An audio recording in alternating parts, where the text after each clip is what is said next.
അസ്സലാമലൈക്കും, നമസ്കാരം. ഞാൻ ഷഹന. ഞാൻ നാട്ടിൽ കൊല്ലം ജില്ലയിലെ കരുനാഗപ്പള്ളി അയണിവേലി വില്ലേജിനടുത്തായിട്ടാണ് താമസിക്കുന്നത്. ഞാൻ ഇപ്പോൾ ഒരു ഓൺ വോയിസ് വരാൻ കാരണം നാട്ടിൽ നല്ല മഴയാണെന്ന് നിങ്ങൾക്കറിയാലോ.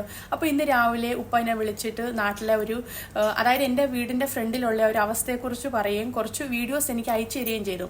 ആ വീഡിയോസ് കണ്ടപ്പോൾ എനിക്ക് ഭയങ്കര ഒരു വിഷമം തോന്നി. കാരണം ഇനി ഒരു മഴയും കൂടി പെയ്താൽ വീട്ടിലോട്ട് വെള്ളം കയറുന്ന ഒരു അവസ്ഥയാണ്. അധികാരികളുടെ അടുത്ത് കുറേ തവണ അത് കംപ്ലൈൻറ്റ് ചെയ്തിട്ടും അവരതിൻ്റെ വേണ്ട നടപടികൾ എടുക്കുന്നില്ല. അപ്പോൾ ആ ഒരു വീഡിയോസ് ഞാൻ നിങ്ങളോടും കൂടി ഷെയർ ചെയ്യാമെന്ന് കരുതി.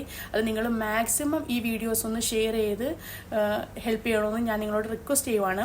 അപ്പം നമുക്ക് ആ ഒരു വീഡിയോസ് ഒന്ന് കണ്ടു നോക്കാം.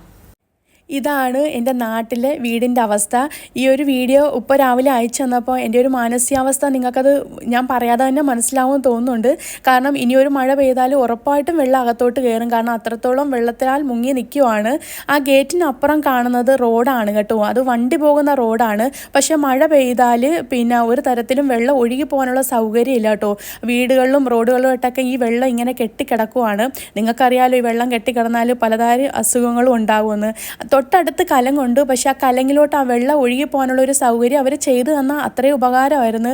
ആ ഒരു വെള്ളം കലങ്ങിലോട്ട് പോകുന്നില്ല. അതാണ് ഇത്രയും ഇവിടെ ഇങ്ങനെ കെട്ടിക്കിടക്കുന്നത്. അപ്പം ഇത് മാക്സിമം നിങ്ങളൊന്ന് ഷെയർ ചെയ്യണം. അപ്പോൾ നിങ്ങളെല്ലാവരും ആ വീഡിയോ കണ്ടപ്പോൾ എനിക്കും ഭയങ്കര സങ്കടമായി കേട്ടോ. പിന്നെ എപ്പോഴും വീട്ടിൽ വെള്ളം കയറും എന്ന് പറയുമ്പോൾ വാപ്പ അങ്ങനെ വീഡിയോസ് അങ്ങനെ എടുത്ത് അയച്ചു തരാറില്ല. അപ്പോൾ ഇത്തവണ കുറച്ച് കൂടുതലായിപ്പോയി വെള്ളം കയറിയത്. അങ്ങനെ എനിക്ക് അയച്ചു തന്നപ്പോൾ ഞാൻ വിചാരിച്ച് നിങ്ങളെയും കൂടി ഒന്ന് കാണിക്കാമെന്ന് കരുതി. അങ്ങനെയാണ് ഞാൻ ഈ ഒരു വീഡിയോ എടുത്തത് കേട്ടോ. അപ്പോൾ നിങ്ങളെല്ലാവരും മാക്സിമം ഒന്ന് ഷെയർ ചെയ്യണം കേട്ടോ. ഇത്തവണയെങ്കിലും അവർ ആ കലങ്ങൊന്ന് ശരിയാക്കി തന്നിരുന്നെങ്കിൽ നല്ലതായിരുന്നു. കാരണം ഇത്രയും വെള്ളം അവിടെ കെട്ടിക്കിടക്കത്തില്ലല്ലോ.